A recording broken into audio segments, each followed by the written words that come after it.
This is an NBC News special report. Here's Jose Diaz-Balart. Good afternoon. We're coming on the air with a breaking news report at this hour. NASA's Artemis 2 mission is more than halfway to the moon and nearly 200,000 miles from Earth. And just moments ago, our Tom Costello got a rare chance to speak with the astronauts on board who are set to conduct a historic flyby of the moon just 2 days from now. Here's his interview with the Artemis 2 crew. Hey, Tom, it's great to hear your voice all the way up here, 155,000 nautical miles from Earth. How are you doing? Well, congratulations on your mission so far. I'm told this is the farthest interview ever conducted in history, and I'm wondering, how does it feel right now to be in a place that nobody has been since 1972?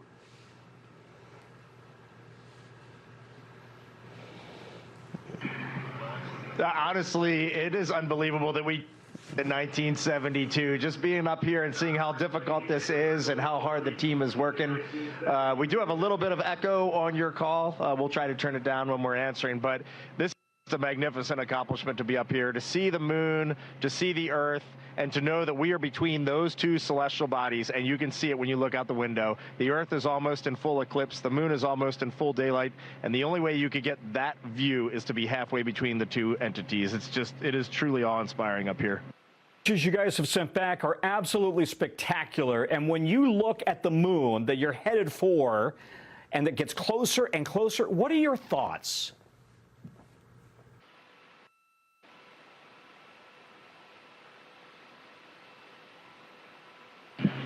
Well, last night we did have our first view of the moon far side, and it was just absolutely spectacular. I think that one of the interesting things that happens when you look at a moon that inherently just looks different is like the darker parts just aren't quite in the right place, and something about you senses that is not the moon that I'm used to seeing.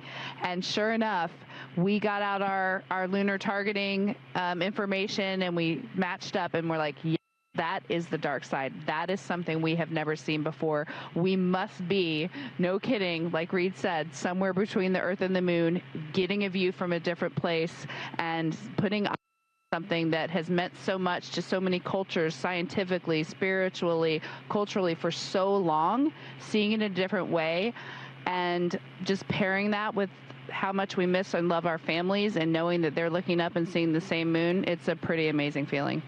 Back at Earth, you've sent these breathtaking images, and it's Easter weekend, of course. What are your emotions as you look back at Mother Earth?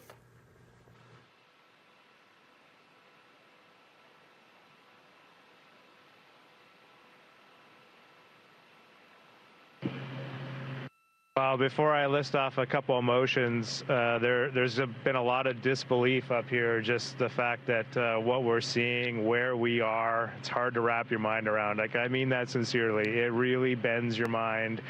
And the emotions that come along with that, there's a lot of happiness. Just to have experienced these unique things just brings you joy as a human. We're explorers at heart as human beings, and we really feel like we're exploring out here, and it brings a lot of excitement. And then, you know, right away you are humbled. The fact that 4 of us get to be out here just brings you to your knees. The thought that we get this experience, we're doing our best to show it with the camera, but you can't do it. I know those photos are amazing, but let me assure you, it is another level of amazing up here. And there's a lot of gratitude for the teams of people that made this possible.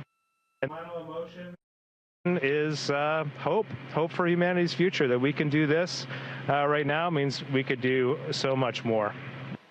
From home, you may not realize you become superstars, rock stars while you've been gone.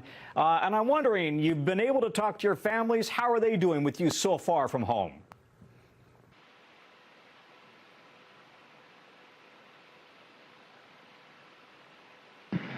Well, just from what I overheard from some of the conferences and then what I enjoyed watching with my family, I think there's a lot going on. It's been interesting to hear what they have witnessed on the news and in social media, but also their launch experience. I got to hear the first story they saw, what they felt, and what they were thinking, and then what they wanted to know from me. And so the family conferences were great. It was so awesome to hear people talking to their families and then to speak with my family. And there's a lot, and I'm actually still processing. Mine was just about an hour ago, and I have a lot to go write down in my journal. And I just want to tag on. I have my family conference right before Victor, so we had ours today. Christina and Jeremy had theirs yesterday, and I was just so jealous of them yesterday. I was so happy for them, but also jealous. And then this morning when my two daughters came on, and it was just the three of us talking, it was surreal. Just we're up here, we're so far away, and for a moment I was reunited with my little family, and it was just the greatest moment of my entire life. Just curious, you guys, you have all been dreaming of this moment for so long. Can you sleep in space when you are finally at this moment that you've been so excited about and working for so long?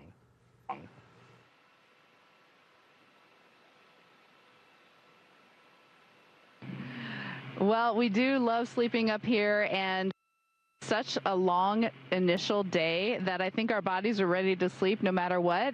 Most of us have been sleeping really well. For me, sleeping in space is one of the most comfortable ways to sleep, and it's very deep sleep, very sleep.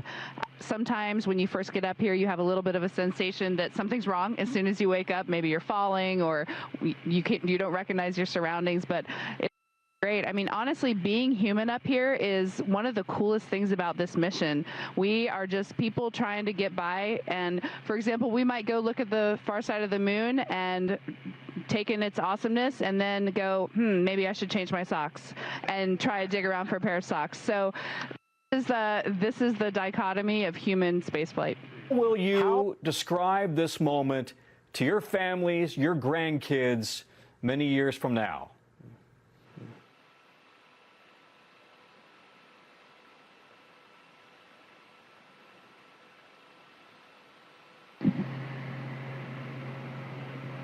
You kind of left me speechless with that. I think, you know, it is weird when you're the four humans doing this. We're not doing this for reasons. Jeremy's answer was great. Like, if we can unite the world, that's awesome. But we're just the lucky four that got to be on this mission. We were in the right place at the right time with our international team, and we're up here doing this. I don't think any of us have really thought about legacy or any of that sort of thing. I do think it would be really neat someday if I can sit around with my grandkids, or maybe Ike's grandkids, or Christina's, or Jeremy's, or, you know, somebody somewhere, and tell stories of these times up here, because some of them are going to be unbelievable. There's beauty, but there's human elements too, and I just think it'd be fun to share in this human adventure. The key part of human exploration is the human, and coming back and sharing the story, and we're going to try our hardest with every single person on planet Earth. Listen, Al Roker is awfully upset that he couldn't be here. Any messages to Al Roker and the Today Show family? They are watching every moment of this.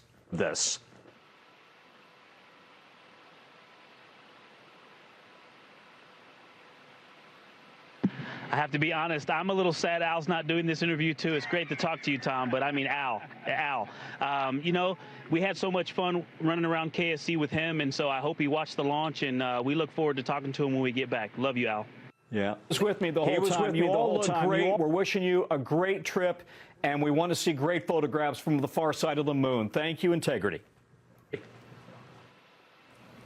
And I'm joined now by NBC News senior correspondent Tom Costello, who we just witnessed the interview with those four astronauts. Tom, what an amazing experience to think that they were nearly 200,000 miles away from you. What stood out to you from this interview? Well, listen, it's incredible to be a part of history. I don't know if you caught the very first part of the question, my very first question. NASA says, we just completed the farthest interview ever done in history. Not even the Apollo astronauts did an interview that far away. So that is kind of fun. That's special. I think they all look great, don't they? They're excited. Obviously, they say they're getting enough sleep. They are very, very, I think they feel full. They feel like this is exactly the moment that they have been preparing for so many years. It's going almost perfectly, almost, because they got a couple of minor little technical things that are not that big of a deal. But the views have been spectacular, Jose. Yeah, and Tom, the fact that she told you that actually sleeping in space was actually more comfortable than sleeping on Earth sometimes. Yeah.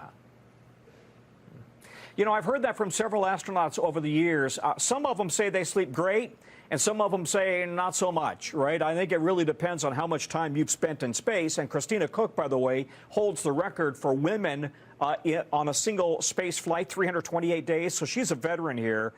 Jeremy, the Canadian astronaut, this is his first trip ever into space. Everybody else has been up there. And of course, he has joked about the fact that he is 6'2". He's the giant inside a pretty small space. And he has joked that Canada got more than their fair share that they paid for when you got a 6'2" Canadian astronaut. I think that this has so far been exactly what NASA wanted to accomplish. And now they want to go around the far side of the moon. You heard Christina say dark side. She always corrected me. You don't say dark side. That was a great Pink Floyd album. But it's the far side of the moon, of course. And the flyby is going to be at about 5,000 feet or 5,000 miles or so distance. And the whole point is, yes, astronauts have been around the far side before, but they were really close. And so they could only see what was in their window, right? But being at a distance, 5,000 miles out, you get a much bigger view. And with our modern photographic ability, they will be able to get fantastic high-resolution images of the far side of the moon that we don't have, really. And so this is really going to be a special accomplishment going forward, charting the way to eventually put humans on the moon, hopefully in 2028, I think is what NASA's best-case scenario is right now. And, Tom, when they do go towards that far side, dark side or not, far side, they'll lose communication with Earth, right? That's right.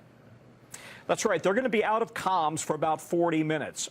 We spent a good amount of time today in Mission Control here in Houston. Mission Control is not concerned about that whatsoever. They say, listen, we deal with the loss of comms all the time, and because there is really not a way for this spacecraft to deviate off of its course, they know that they're going to come right around the moon 40 minutes later. They're not concerned about it. Keep in mind, when they fired the rockets for the translunar injection Thursday night, they took off at 25,000 miles per hour. They're a lot slower now. They're about 2,300 miles per hour. But when they did that, NASA says, listen, we understand that we're going to have a loss of comms on that backside of the moon, but that one rocket firing is putting them on the entirety of their course. They don't need to fire the rocket again. In fact, they just today said, we don't even have to make our minor adjustment. We are on such a perfect course. They're going to slingshot around the backside of the moon based on that same trajectory, the same single rocket firing on Thursday night, bring it right back to Earth, splash down on Friday. Amazing. The great Tom Costello. Tom, thank you. It's always great seeing you. And that wraps up the special report. We'll, of course, have much more on NBCnews.com and a full wrap-up tonight on Nightly News. I'm Jose Diaz-Balart. Thank you for the privilege of your time.